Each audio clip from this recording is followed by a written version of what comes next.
You heard the legend of Jesse James. John Henry just mentioned his name. There's a truck driving outlaw from down in Maine. A man called Bandit from Atlanta, GA. Everybody here knows his name. He has fine living just knowing his name. A foot like lint and nerves like steel, going up the glory by an 18-wheel. I'm telling you. Hey there, ladies and gentlemen, and welcome back. And I know some of you are wondering what took me so long to do a video? Well,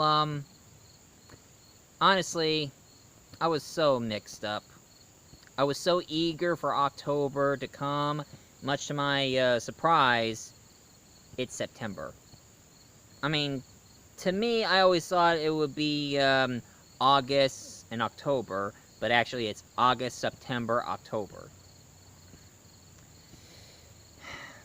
So I goof up.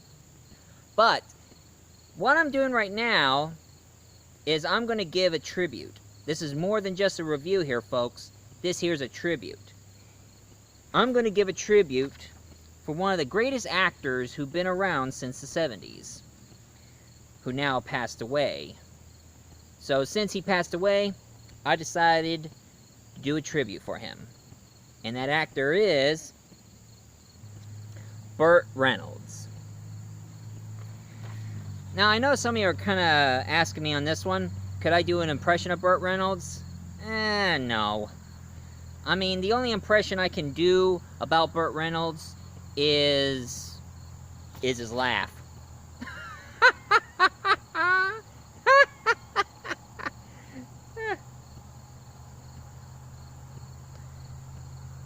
But when it comes to talking, I can't do it. But the tribute I'm going to do today about Burt Reynolds is I'm going to review one of the greatest comedies he's ever made. And it started back in 1977. And that comedy is Smokey and the Bandit. Eastbound and down, 18-wheeler rolling. Now we're gonna do what they say can't be done. We got a long way to go, and a short time to get there. I'm eastbound, just watch old Bandit run. Do-do. That song is really catchy. Anyway, what's it all about? Well, it takes place in the 70s. Now, even though the Prohibition was over, there are certain states where they illegalize certain alcohols. Like Coors beer is illegal in Texarkana.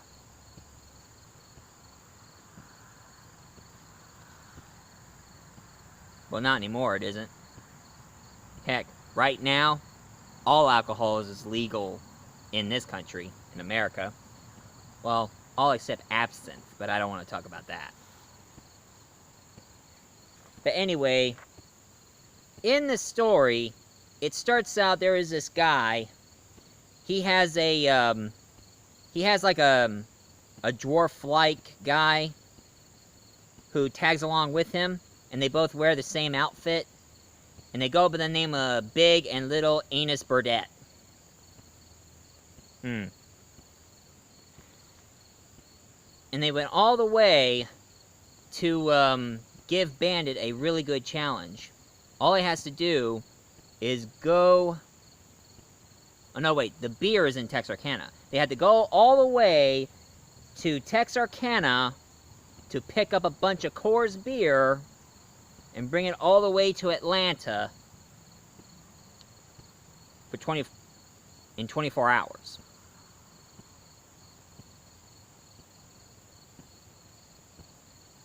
Now, of course, the biggest problem of all is the law. Because Coors beer is illegal in Atlanta. And of course, the charge is bootlegging, they call it. But anyway, after Big and Little Anus Burdette decided to hire Bandit, he asked him why. And of course, Big Anus Burdette said, well, my son's going to do a race sooner or later, and When he wins, I like to celebrate in style. Oh yeah, how much style? Well, there my son, his friends, a couple of my boys. Be about 1,400 cases. And they're gonna offer Bandit $80,000 to do this job.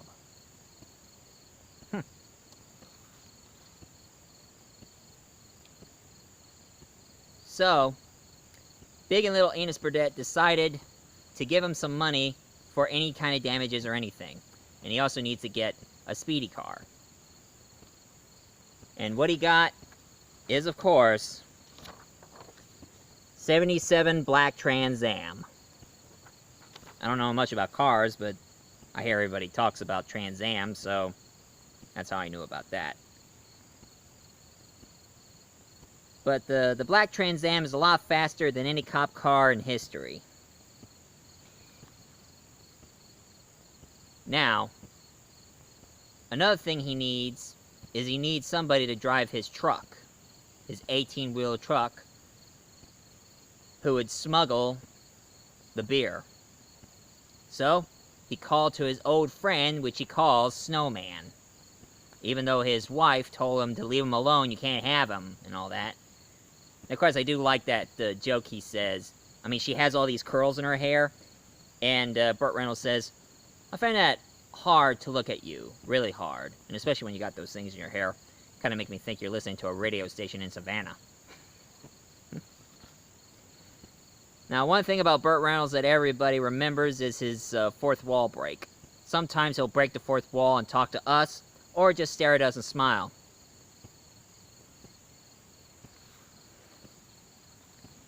Anyway, he talked to Snowman, and at first he was like, no, that's bootlegging, that's against the law.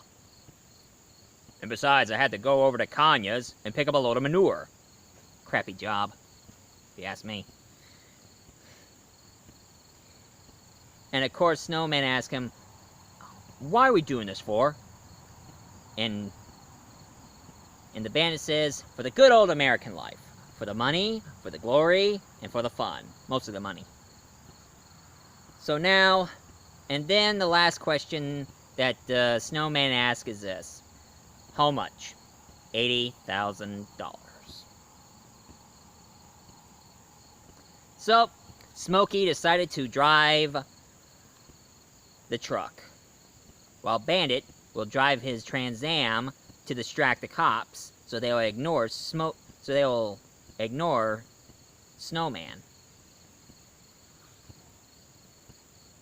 And while they finally went all the way to Texarkana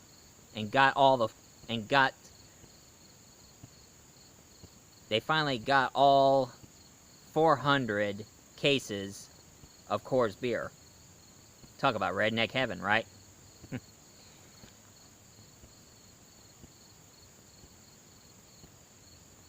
And of course, Snowman brought his dog.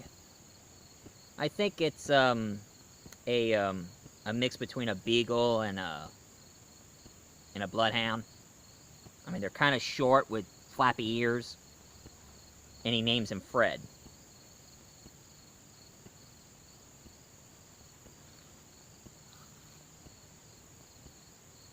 And then from out of nowhere, out come there was that lovely Sally Field, who turns out she was wearing a wedding dress. And of course, Burt Reynolds stopped his car and said, "Sorry, don't want to get married." And she said, "Good, that makes two of us." So it turns out she was a runaway bride. But the biggest shocker of all, who is she running from? It's the Texas County Mountie. The Sheriff of Texas, named Buford T. Justice, played by the late, great Jackie Gleason. Now, I can do a good impression of Jackie Gleason. It'd be like, "Hold up on that car wall, gentlemen. Now, you look a little tired. Rest yourself. You punks look tuckered up, too. That's an attention getter." You know, I always liked Jackie Gleason. Ever since The Honeymooners and all the other stuff he done, and him doing the voice of Buford T. Justice, the the sheriff of Texas. And he always brings his dumb son, but turns out he was wearing a tuxedo. So as it turns out, Sally Field, she was about ready to marry Buford T. Justice's son, but she ran away because he's really dumb. Going like, "Hey, Daddy, what happened?" Shut your mouth. Oh, my hat! My hat flew off, Daddy. Wish your dead darn head was in it.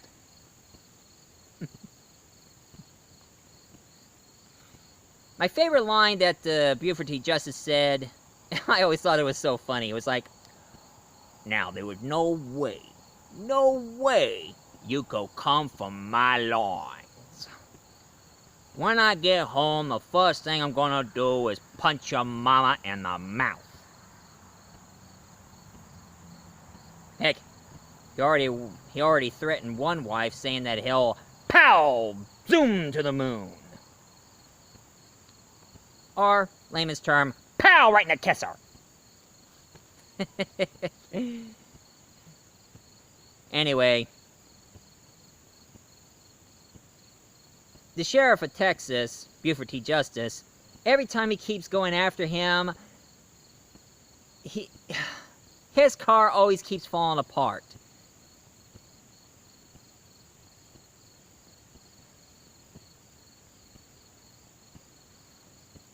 And of course, Burt Reynolds decided to give Sally Field a nickname, and he called her Frog. She was like, "Why?" And he said, "Well, you're kind of jumpy, and you're also cute as a frog, and I want to jump you." Okay.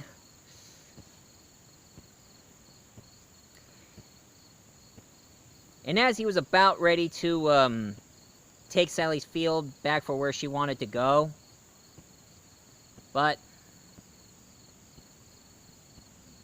turns out that Sheriff Justice was in there. Buford T. Justice is there.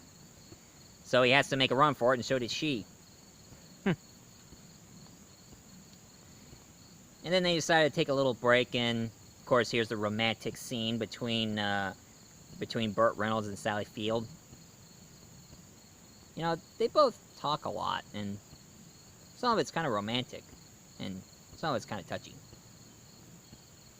Kind of reminds me, you know, that reminds me. I should call my girlfriend one of these days. Anyway, every sheriff from every state, every time they try to get to the Bandit, well, he always outsmart them and outrun them, and they always end up in a big car pile. I mean, heck, there was even a roadblock about ready to trap the Bandit, but he just turned around and run off. And all the cops started coming after him, and one of the deputies walked up to Buford T. Justice and said, "Did you see that? He ran through a roadblock." You some bitch, you couldn't close an umbrella. And the only reason why he's going out of his jurisdiction from Texas all the way from Georgia and all the other state is because he's in a high-speed pursuit, even though his car keeps getting damaged half the time. Like the top of his car just got after he went through a truck. "Daddy, the top came off." No crap.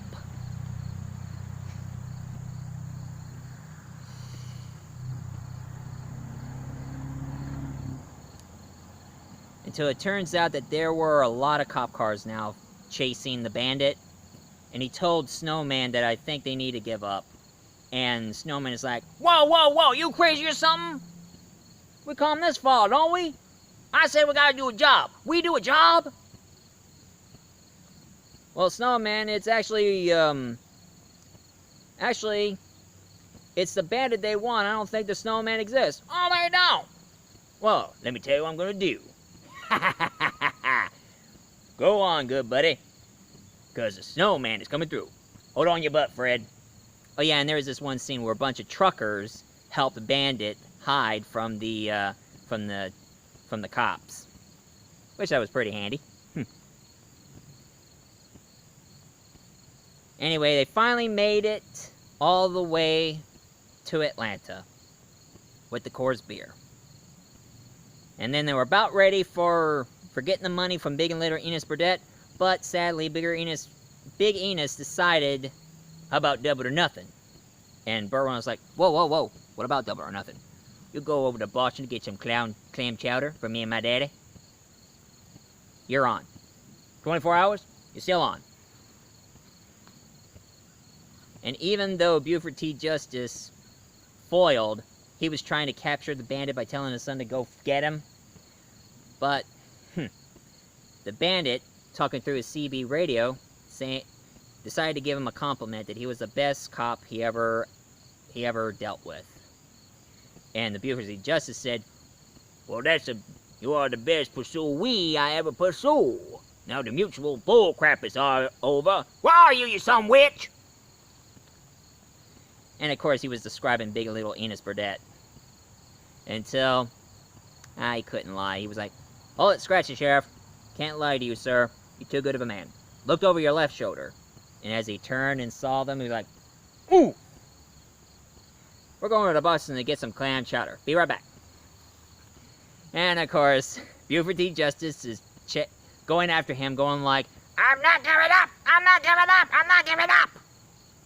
And as the son running after him, going like, wait, Daddy, wait for me, wait!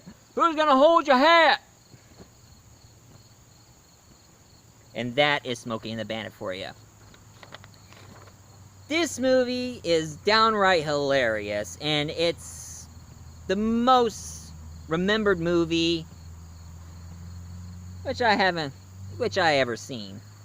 I mean, heck, I like the movie so much I took my sister Rachel to watch it. Because, well, it was during the time when my stepdad decided to become a trucker, and my sister Rachel likes to join with him during his trucking days, and I thought watching this movie would be sort of an inspiration.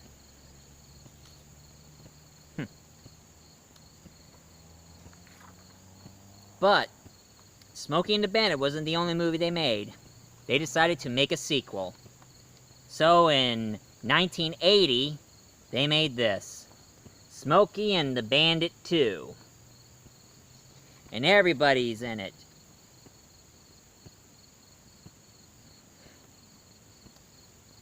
Jerry Reed, Burt Reynolds, Sally Field, and Jackie Gleason, and the actor who played his son, Junior. And it turns out that that Snowman got a message from Big and Little Enos Burdett. And they find the apartment where Bandit is at, a hotel. Turns out he got drunk. But they got a big challenge for him. It turns out that the challenge is going to be, this time, the Bandit have to smuggle a live elephant across the state. First it was 400 cases of Coors beer. Now it's a live elephant.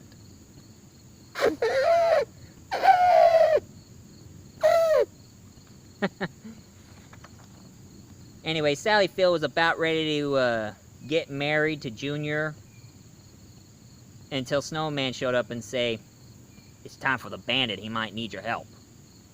So she called off the wedding. And every time she walks over to Buford T. Justice said, the Bandit needs me. Every time somebody mentions the Bandit, he has a heart. He has a peacemaker on it. And every time somebody mentions a Bandit, his heart starts pumping and he's going like, oh. I guess he must have got him a lot of stress. And of course, believe it or not, Smokey and the Bandit 2, this is when they, that's when bloopers start showing up. I'm not kidding, bloopers.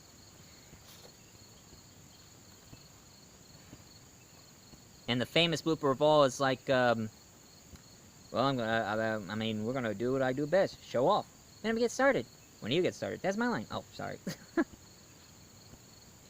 and all the other bloopers. And of course, surprisingly, they have Dunda Louise showing up, and he's supposed to be playing this foreign doctor who is actually a vet.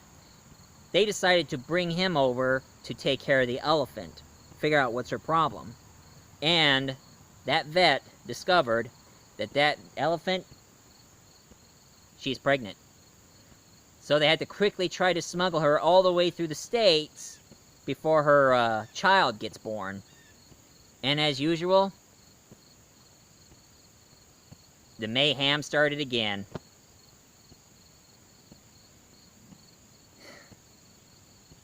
Now, after Smokey and the Bandit 2, they decided to make another Smokey and the Bandit in 1983. And this time, Burt Reynolds and Sally Field ain't gonna be in it. This time, it's focused more on Jerry Reed, who is now becoming the Bandit. He even grew himself a mustache, wore shades, and the hat, just like the Bandit. And he also didn't want to leave his dog Fred out in the cold, so he bought himself a female dog. And he also said, "Now, by the power vested in me as a bandit, I announce you to husband and wife. You can kiss the ugly."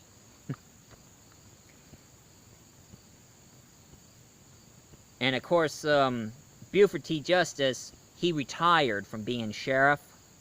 He retired from being sheriff until all of a sudden, Big and Little Enos Burdett showed up and decided to give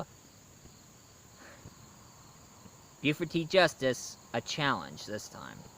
This time they have this giant stuffed shark. A big stuffed shark. And try to take this shark, it has their logo on it, from one state to the next. In 24 hours. And of course the Bandit, Jerry Reed as the Bandit, he decided to take over being the Bandit this time. And he's trying to get the shark away from Buford T. Justice so he can send it to the other state. And of course he meets a new girl. This girl used to work into a car lot in a car dealership, but she was fed up with the boss that she quit. So she kicked him in the groin and told him to beat it, and that's when Jerry Reed showed up, and he picked her up and become his new love interest. And of course all the mayhem and everything pursued. Until at the end, that's when Burt Reynolds did one cameo. Since Buford T. Justice thinks he's the Bandit, he decided to make himself look more like the Bandit. Have the shades, fix his hair a bit, wear the hat, and then he showed up looking like Burt Reynolds right in front of Jackie Gleason. And of course he finally realized if he captured the Bandit, he'll be going back into retirement, finding seashells and beaches and such, and how much he hates that. He decided to keep the legacy going by telling them, give him a 20-minute head start. So they took off.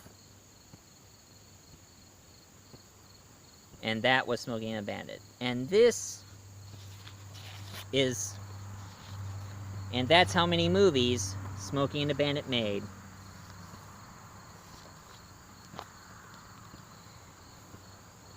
Although I heard that there was like some kind of TV movie, and they kind of claimed it to be the fourth Smokey and the Bandit movie, but they call it just The Bandit, starring that same actress who was in Saved by the Bell and Showgirls.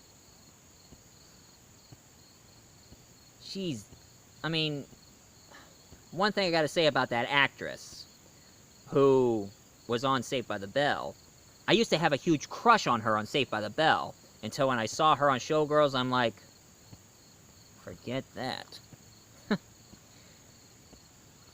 Sadly, folks, I cannot do a good impression of Burt Reynolds, but the only actor I know who is good enough to do Burt Reynolds is none other than Norm Macdonald. For those of you who've seen him in Saturday Night Live, and also did the voice of Lucky on Dr. Dolittle. Actually, I can do that impression. I can do an impression of him when he's doing the voice of Lucky. What the heck do you think bargain is, an all voluntary spasm? But trust me, if you ever seen him in Saturday Night Live and My Name is Earl, he does a good impression of Burt Reynolds. He even looked like him, believe it or not. Did you know I met Norm Macdonald? I did. I met him in person. And I also have one of his movies, Dirty Work, on DVD. Note to self, review Dirty Work next time. But anyway, besides Norm Macdonald, Burt Reynolds. He might be gone now, but I'll never be forgotten. Because we'll always remember him as the Bandit in Smokey and a Bandit and a couple of other comedies and action films. Well, for those of you who enjoy this review of Smokey and the Bandit, please leave a comment down below, hit like and subscribe. And my next review is going to be Take my love, take my land, take me where I cannot stand. I don't care, I'm still free, you can take the sky from me. That's right, I'm going to review Firefly and Serenity. But to keep Burt Reynolds' legacy, I'm just going to continue on singing Eastbound and Down. So, see you folks. Eastbound and down, 18 wheeler rolling. Now we're gonna do what they say can't be done. Now we got a long way to go, and a short time to get there. I'm eastbound, just watch all the bandit run.